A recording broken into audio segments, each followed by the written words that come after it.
Why do so many people consider this guy, Klaus Schwab, to be the most dangerous man in the world? You might remember Klaus Schwab was the public who said, "By 2030, you'll own nothing." Translated, by 2030, you'll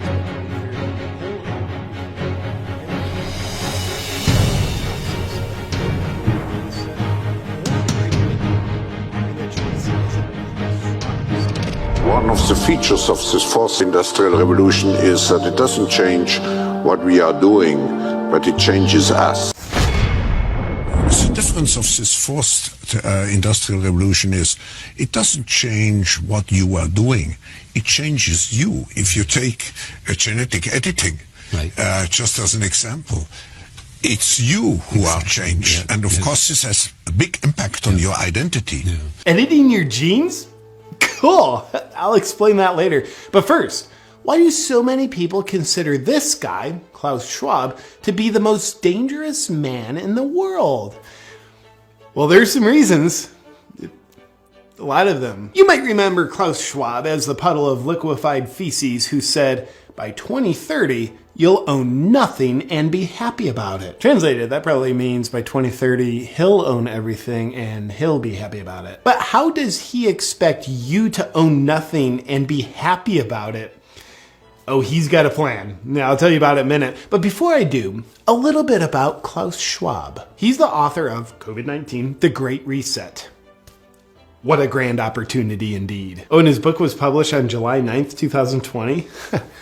Wonder how he got it written and published that fast.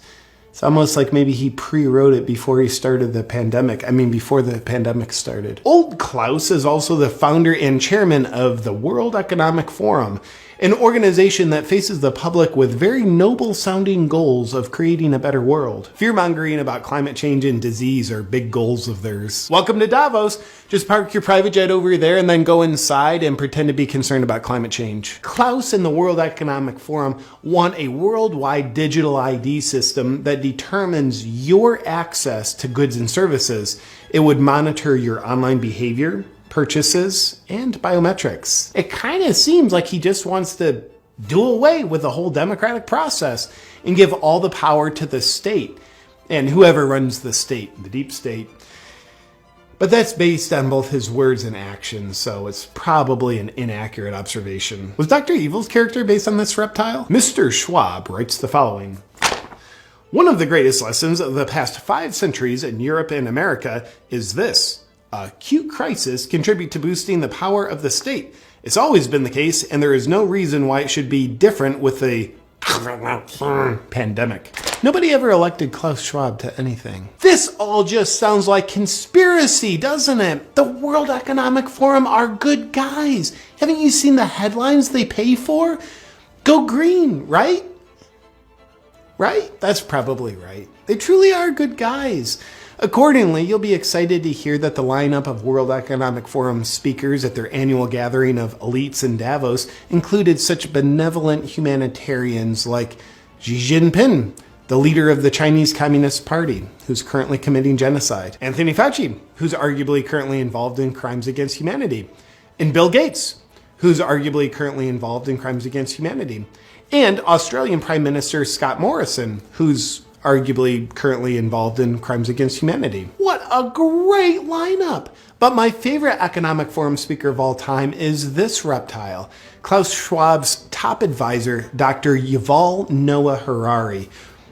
Let's see what he has to say. Data might enable human elites to do something even more radical than just build digital dictatorships. By hacking organisms, elites may gain the power to re-engineer the future of life itself. Because once you can hack something, you can usually also engineer it. Elites hacking organisms and re-engineering life itself? Well, he's not talking about doing that to people, is he? Now, in the past, many tyrants and governments wanted to do it, but nobody understood biology well enough, and nobody had enough computing power and data to hack millions of people. Neither the Gestapo nor the KGB could do it. But soon, at least some corporations and governments will be able to systematically hack all the people. Well, I guess he was talking about doing that to people. All people, to be specific. And if indeed we succeed in hacking and engineering life, this will be not just the greatest revolution in the history of humanity. This will be the greatest revolution in biology since the very beginning of life 4 billion years ago. For 4 billion years, nothing fundamental changed. Not playing God, are you? Because that usually works out super well. Science is replacing evolution by natural selection with evolution by intelligent design. Not the intelligent design of some God above the clouds. Oh, you are playing God. Say more. Evolution by natural selection with evolution by intelligent design. Not the intelligent design of some God above the clouds, but our intelligent design and the intelligent design of our clouds, the IBM cloud, the Microsoft cloud. These are the new driving forces of evolution. Gosh, you wouldn't by chance have a plan in place on how to control people with your cloud technology, would you? And that plan isn't by chance already being implemented, is it? Today, we have the technology to hack human beings on a massive scale. Oh, so you could implement it. In this time of crisis, you have to follow science. It's often said that you should never allow a good crisis to go to waste. Sounds familiar. And I guess you are implementing it already. Didn't anyone bother telling this guy not to say any of this out loud on camera? It's a lot of evidence. Surveillance, people could look back in 100 years and identify the coronavirus epidemic as the moment when a new regime of surveillance took over, especially surveillance under the skin. My brain, my body, my life, does it belong to me or to some corporation or to the government or perhaps to the human collective? This guy's revealing the whole plan. He's gonna ruin it. The World Economic Forum, out for the good of humanity. You'll own nothing, not even your own DNA, if we have our way. Now for some additional fun facts about Klaus Schwab and the World Economic Forum. They've got a Young Leaders Program, which is a 5-year indoctrination program into their principles. The goal of the program is to create world leaders who don't answer to their people because they don't care about them. They answer to their bosses at the World Economic Forum. Graduates of the program include admirable world leaders that are suspiciously in lockstep with the Great Reset, such as Justin Trudeau, Francis Macron, and Mark Zuckerberg. Sponsoring partners of the World Economic Forum's Young Global Leaders program have been the Bill and Melinda Gates Foundation and Google. I wonder why Google censors and shapes information to be in exact support of the World Economic Forum's narrative. Oh, another fun fact. The World Economic Forum is predicting a worldwide cyber attack. I'm pretty much a wizard at predicting the things I'm going to do too. The very concerned Schwab believes the cyber attack could bring a complete halt to our power grid, transportation, hospital services, and to our society as a whole. The World Economic Forum then simulated the cyber attack. Simulated or planned? I'm not sure, but they said it was a simulation, so it's probably best to just believe them. Oh, also the World Economic Forum, along with the Bill and Melinda Gates Foundation, hosted Event 201, which oddly enough played out exactly as they planned. Or simulated, or whatever. Let's move on. And here's a picture of Klaus Schwab sitting in front of his statue of Vladimir Lenin. I wonder why he's got a statue of one of the most murderous world leaders in history. Lenin killed an estimated 5 million people. And finally, remember Schwab's whole thing about you'll own nothing and be happy about it? What's the World Economic Forum's plan to make that happen?